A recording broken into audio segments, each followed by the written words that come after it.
Estamos num lugar que parece o berço de todos os outros lugares. Tudo parece infinito, eterno, intocado pelo homem. O olhar se perde no horizonte, em paisagens que surgiram muito antes do nosso tempo. Uma calma aparente esconde uma natureza poderosa. Mesmo no campo aberto, a diversidade impressiona. E somos tomados por sensações e experiências incomparáveis. Nem parece que tudo isto é só um fragmento do cerrado que era quando aqui surgiu da primeira vez. Nesta expedição, parece que voltamos no tempo e descobrimos o interior profundo do Brasil. E uma fauna exuberante como em nenhum outro lugar do país.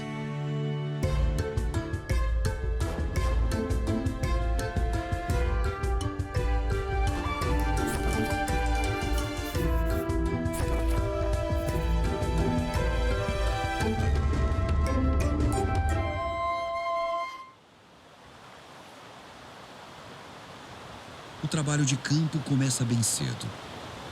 No primeiro dia, como em vários outros, atravessamos o Rio Formoso. O sol estava nascendo ainda. O clima era agradável. A umidade subia do solo, deixando tudo enevoado. Pouco tempo depois, o calor dissipou a névoa. E já podíamos ver toda aquela paisagem que parecia não ter fim. Uma grande diversidade de formações domina o ambiente. Mal dá para perceber que estamos no alto de um enorme chapadão desgastado pelo tempo. No sudoeste do estado de Goiás, bem na divisa com o Mato Grosso do Sul, fica o Parque Nacional das Emas.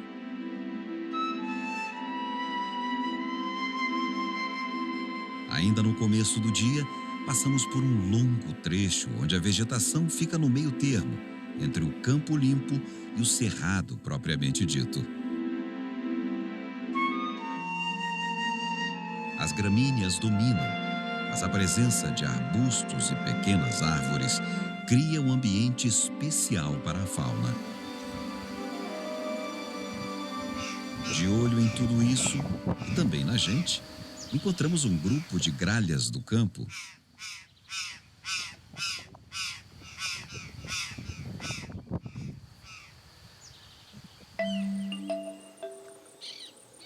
Ali perto, uma Maria faceira.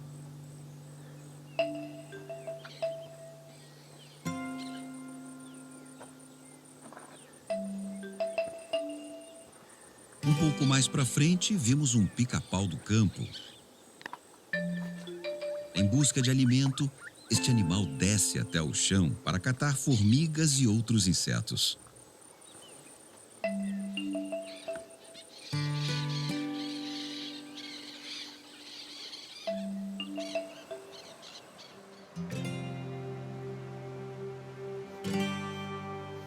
O Rio Formoso corta e drena mais da metade da área do parque.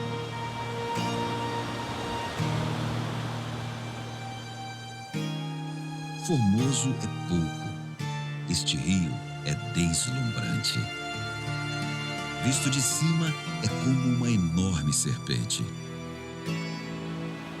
Seguindo seu curso, a vida fervilha.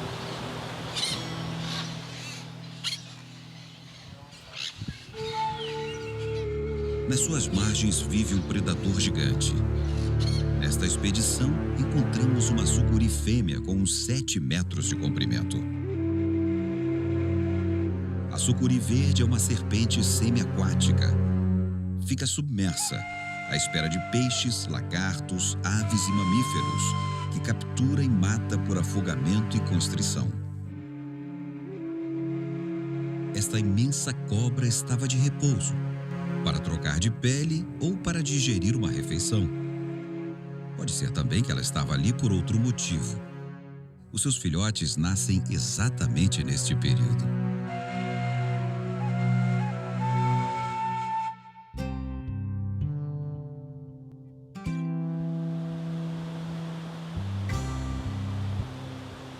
Saindo do parque, este rio vai se juntar ao Jacuba para formar o Rio Corrente, que deságua no Rio Paranaíba, e junto com o Rio Grande forma o Rio Paraná. Continuamos a nossa jornada atravessando o Cerrado, que neste período fica bastante florido. E tem um animal que é quase onipresente. Para onde você olha, está lá um deles, olhando fixamente para você.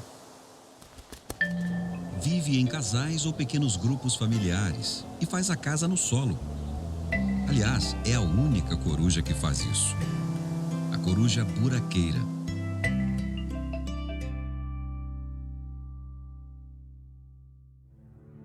Neste mesmo trecho, encontramos as marcas de um enorme incêndio natural que havia ocorrido há poucas semanas. O início da estação chuvosa é marcado pela grande quantidade de raios. Quando um deles atinge a vegetação seca, surge o fogo. O incêndio acaba quando vem a chuva. O fogo faz parte da dinâmica do cerrado, mas quando é utilizado pelo homem de forma criminosa, pode provocar incêndios catastróficos.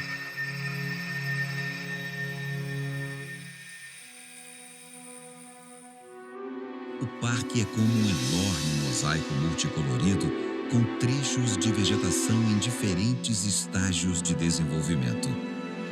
Num lado tem um pedaço recém-queimado. No meio, tudo está verde e brotando. No outro, a vegetação está bem seca.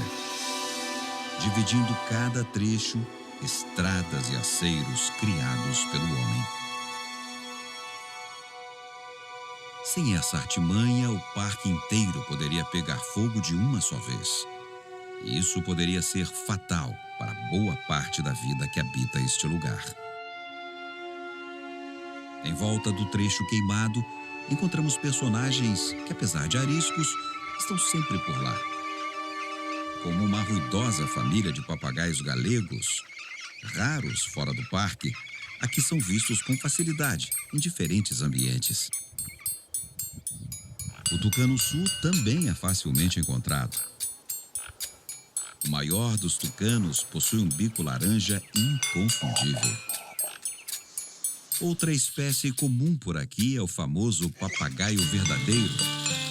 Como é bom poder vê-lo no ambiente natural, ao invés de preso em alguma gaiola ou no ombro de alguém.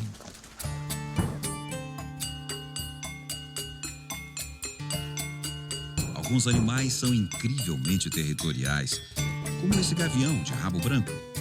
Ele está sempre por aqui, em cima de uma árvore ou planando baixo à procura de presas. Outros mudam de lugar o tempo inteiro. É uma sorte encontrá-los pelo caminho, como estas maracanãs pequenas.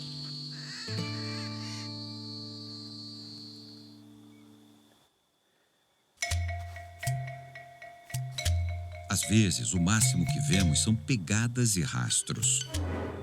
Mas essas pegadas eram enormes, maiores do que a nossa mão e do que a marca do pneu do carro. São as pegadas do maior mamífero do parque, a anta. Neste ponto, encontramos e seguimos a pegada de uma família ou de um grupo de antas. Tinha uma menorzinha, que parecia ser a de um filhote, uma gigante, provavelmente de um macho. Para ver esse animal de hábito crepuscular e noturno, só com uma câmera trap. Uma anta adulta pode pesar até 300 quilos. Possui uma tromba curta e flexível e come folhas, gramíneas, brotos e frutos.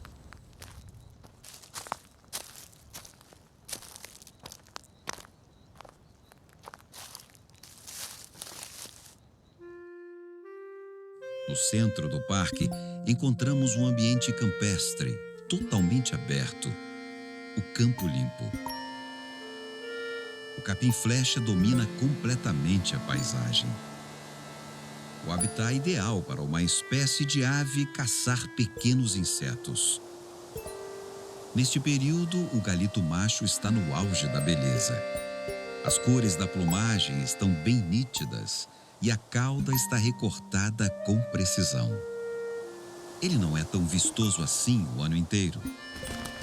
Seus rápidos mergulhos são algo mais do que uma simples estratégia para capturar alimento.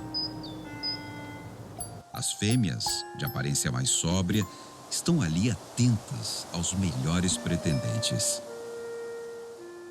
Os galitos estão se preparando para gerar os seus filhotes no meio da estação chuvosa. Em poucos dias, os casais formados estarão preparando os seus ninhos no chão, escondidos no meio do capim-flecha. Sem esse ambiente preservado, o galito simplesmente não consegue se reproduzir.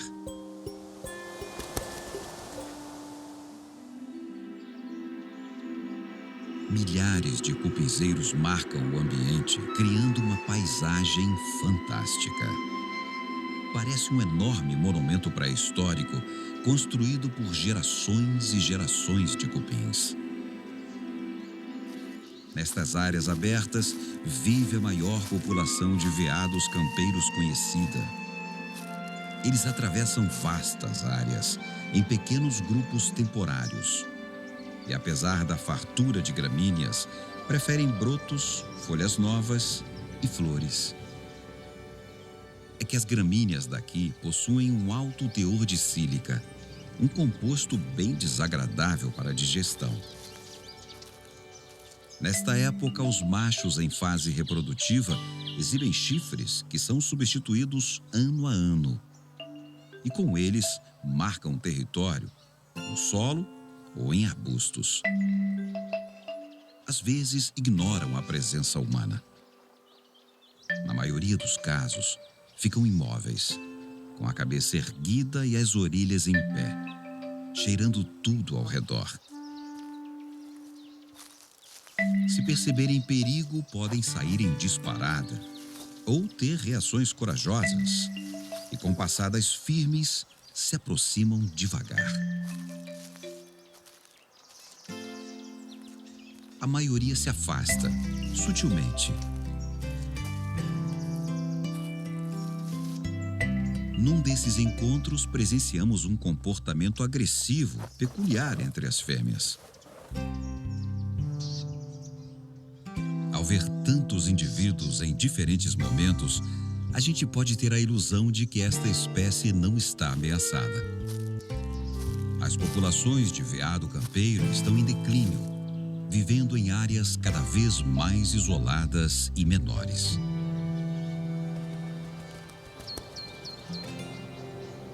O fim da tarde está chegando e os animais diurnos se preparam para dormir.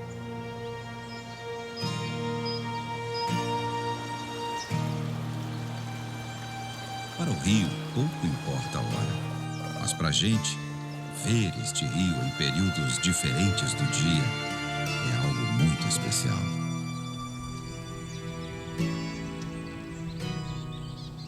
Durante a noite, após uma chuva, milhares de cupins alados ganham o mundo e enchem o ar de insetos. Atraídos por enigmáticas luzes verdes, eles caem na armadilha da larva de uma espécie de vagalume.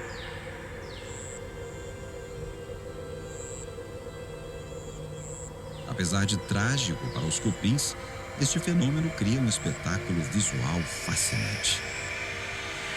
Um tipo de bioluminescência raríssimo que ocorre só neste período.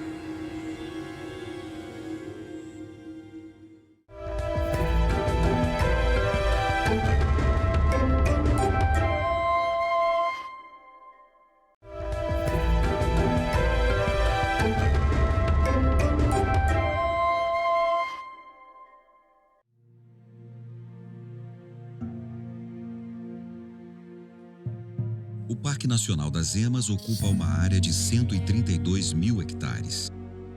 Um lugar ao mesmo tempo grande e pequeno,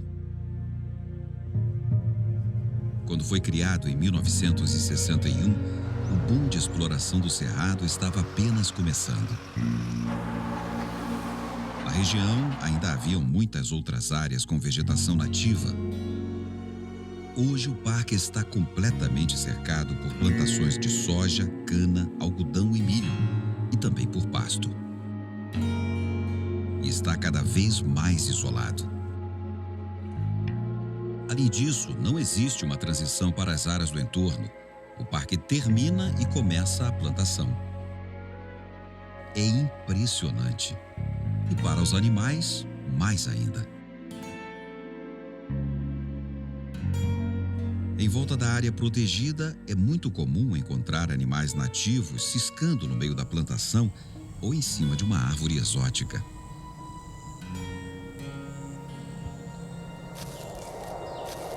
Se por um lado isso mostra o poder de adaptação desses bichos, por outro é uma ameaça à saúde desses animais em constante contato com agroquímicos.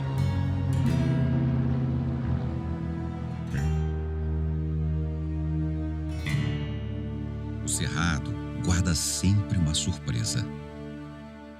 Atravessando o parque, esbarramos em aranhas de quase 2 centímetros no meio da estrada. Eram muitas, muitas mesmo, e estavam numa enorme teia que mal dava para se ver. As aranhas coloniais são uma das poucas aranhas sociáveis. Durante o dia, elas ficam todas juntas, uma espécie de bola de teia e de aranha. Ao cair da noite, elas tecem uma super teia que atravessa a estrada numa incrível estratégia de caça. Além de teias, encontramos uma cascavel atravessando com toda a tranquilidade do mundo. Ela nem balançou o chocalho pra gente.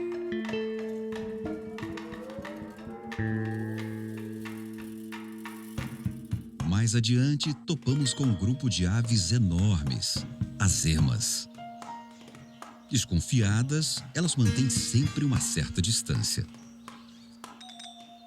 Ali próximo, um carcará, totalmente concentrado, tentando tirar o último pedacinho de carne de um casco de tatu. Enquanto isso, no alto de uma árvore seca, uma pomba galega é só atenção. Pode haver um predador ali por perto. Percorrendo esse lugar, encontramos várias espécies diferentes. As tesourinhas ficam ali à espreita e voam com uma elegância única, sempre atrás de insetos. Algumas espécies são bem raras, como este jovem falcão de coleira que fica do alto observando tudo, à procura de outras aves e de insetos também. E depois, quando encontra uma presa em potencial, sai voando até desabar sobre a vítima.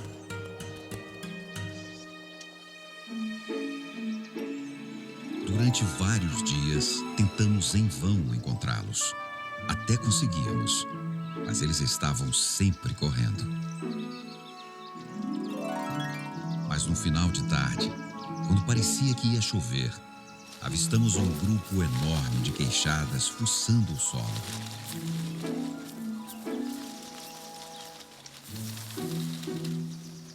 Eles vivem em bandos que vão de 15 a 150 indivíduos.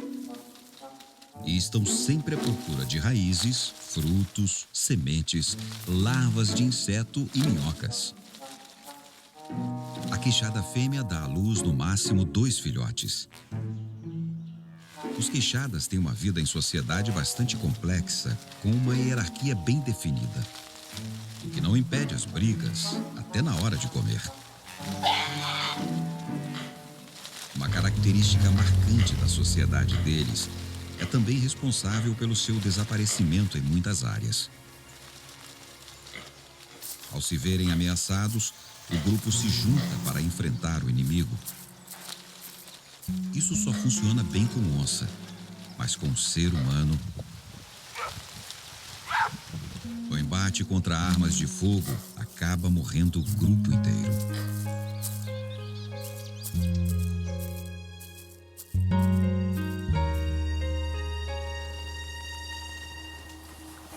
Alguns grupos saem à noite para comer sementes e brotos de soja, mas isso está provocando um conflito. Engraçado nessa história toda é alguém achar que o problema são os queixadas e não o ser humano que invade e destrói o cerrado inteiro. Ao se lançarem fora da área protegida, os queixadas e vários outros bichos ficam sujeitos a outro perigo provocado pelo homem. O parque é em parte circundado por estradas de terra e de asfalto, onde os limites de velocidade quase nunca são respeitados. E todos os dias, animais morrem atropelados, como este queixada que encontramos. Uma coisa muito triste de se ver.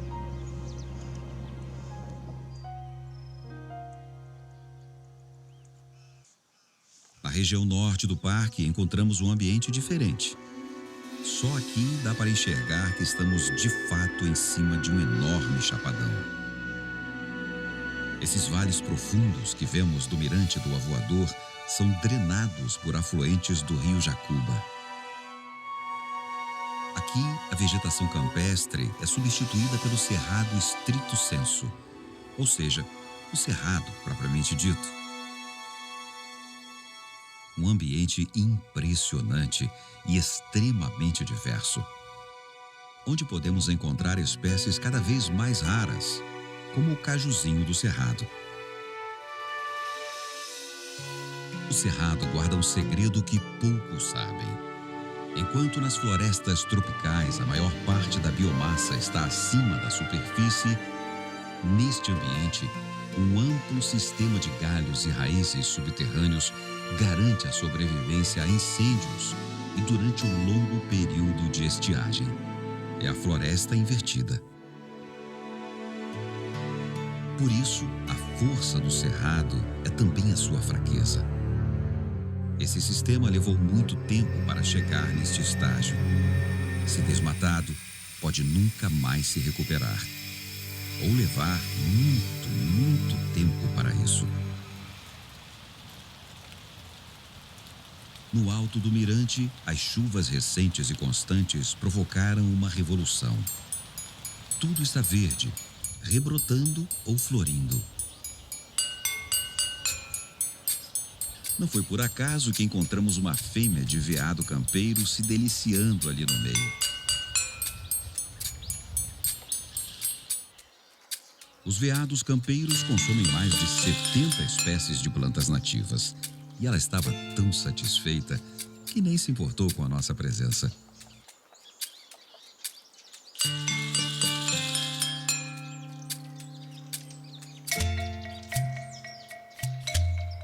Muitos animais passam sempre pelo mesmo lugar. Nestas trilhas criadas pelos bichos, o trânsito é constante em qualquer hora do dia.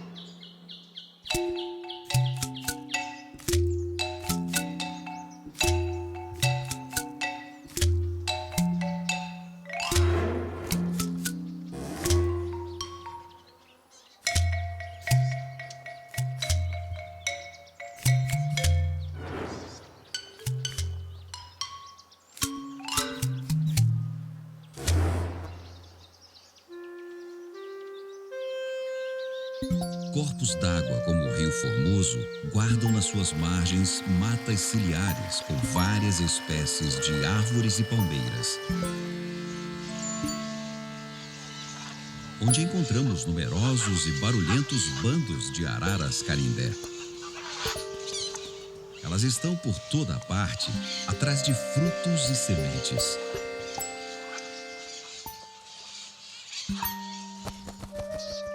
Mas uma espécie de palmeira possui uma importância especial. Além de disponibilizar frutos carnudos e suculentos, os buritis, quando secos, servem de abrigo e de ninho para elas.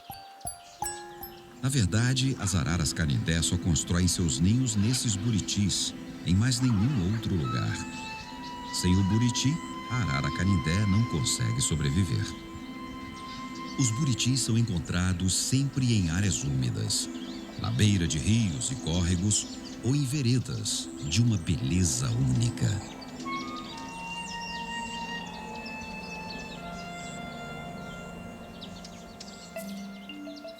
No entorno de um capão, observamos, ao longe, um pequeno grupo de emas. Mesmo com toda aquela distância, ao nosso menor movimento, saíram em disparada. Em outro ponto, encontramos uma ema solitária, caminhando e procurando alimento.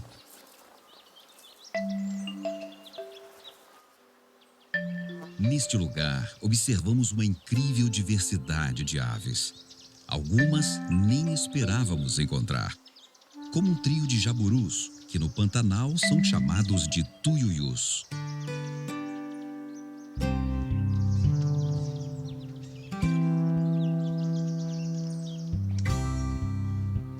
Voltando ao final de um dia de expedição, passamos por uma estrada pouco utilizada e fomos surpreendidos com um vulto negro e pequeno correndo, que no início não identificamos direito.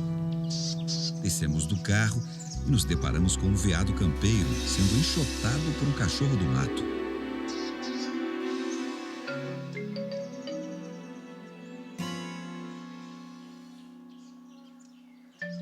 A fêmea nos viu e foi ao nosso encontro com o mesmo objetivo. Mas como a gente não se afastou, ela se coçou constrangida e mudou de estratégia. Saiu de lado, meio que fugindo, como se quisesse que fôssemos atrás dela. Não seguimos, mas nos afastamos um pouco. Ela voltou e com 2 filhotes, que ficaram ali correndo e brincando. Ela ficou deitada, tomando conta. Nós ficamos lá sem esperar muita coisa. De repente ela saiu e voltou logo com outro cachorro adulto, provavelmente o macho. Os filhotes se juntaram aos 2 e foi uma festa.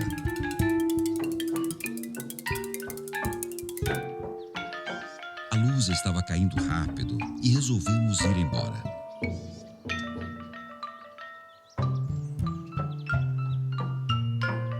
No dia seguinte, voltamos no mesmo horário. E a fêmea tentou nos expulsar. Depois nos chamou para ir atrás dela.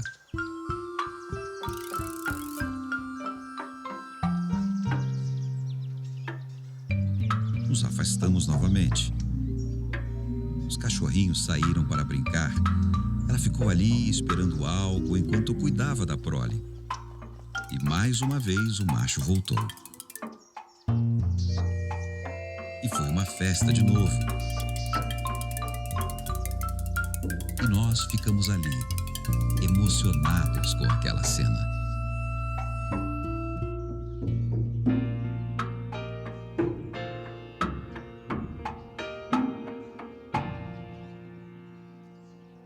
Essas inúmeras experiências vivenciadas em tão poucos dias só reforçam a importância deste lugar.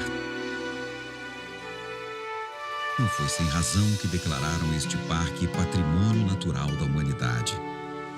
Um pedaço que restou de um mundo maravilhoso, ainda tão pouco conhecido, que pode desaparecer para sempre.